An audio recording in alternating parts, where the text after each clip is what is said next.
పాత్రధారి అయితే ఎవరో సాధించింది గొప్పలు చెప్తూ చూస్తూ బతికేయడం. సూత్రధారి అయితే మీరు సాధించి ఇతరులకు ఆదర్శంగా నిలిచి మార్గం చూపడం. భీష్మ ప్రతిజ్ఞ: నేను సాధించే వరకు వదిలిపెట్టను, ఎన్ని అవాంతరాలు ఎదురైనా సాధించే తీరుతాను అని ప్రతిజ్ఞ చేయడం, సాధించడం.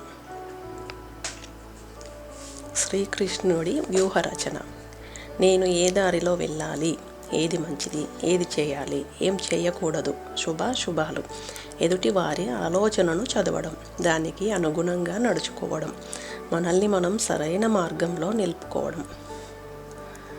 అర్జునుని ఏకాగ్రత: పట్టిన పట్టు విడవకుండా, ఎవరు ఏం చెప్పినా పక్కదారి పట్టకుండా చేయకుండా దాని నుండి